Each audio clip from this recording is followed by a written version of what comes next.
So, hi, I'm Michaela. I'm a third year philosophy and politics student, and I am really excited to be here at Durham.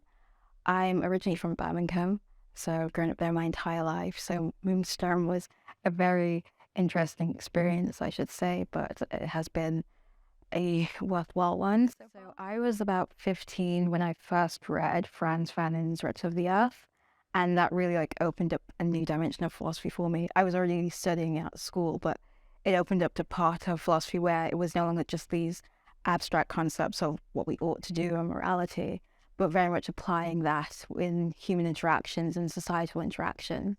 And so that's really helped me develop my philosophy into examining British society and questioning all these social constructs and concepts that we hold so close to our hearts. And one of those people who just always ask why. And so, even when I'm reading a book, sometimes I'll just be reading and going, "Ooh, how does this fit into my own experiences or people I know's experiences?" Because I do think philosophy is a very personal thing, despite it feeling very impersonal.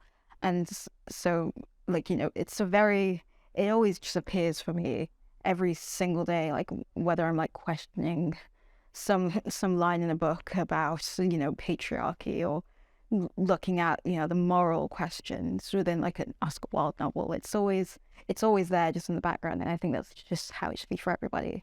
I am currently writing a dissertation examining how British colonialism created various social constructs that affect women of colour in Britain today, examining that within the context of healthcare, social care, policing, how that affects victims of sexual assault. I think it's really important work because a lot of the research so far is very American focused, but there's not enough in the British context, and it's a very growing field in social philosophy here in the UK, and it's exciting to be a part of that.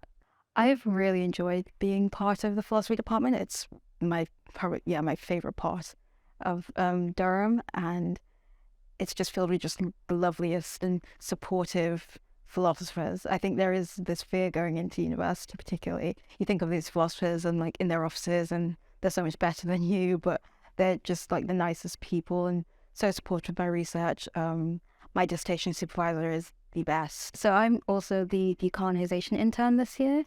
It's a really exciting role. I believe it's the first in this department, which was really exciting to be picked for. I'm currently looking at auditing the reading lists, examining the essential works that professors assign. I do think it's important to restructure the canon to make it more inclusive.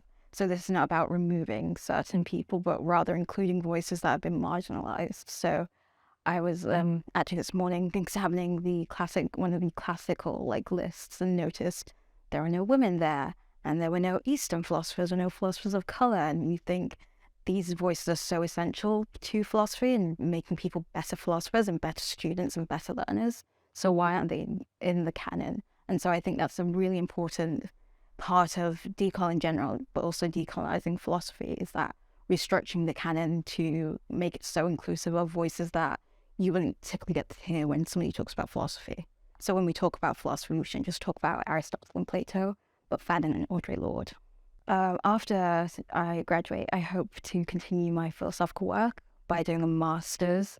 I'm not sure yet where yet, but I am really excited and looking forward to continuing my philosophical work and contributions to the ever-growing field of British social and political philosophy.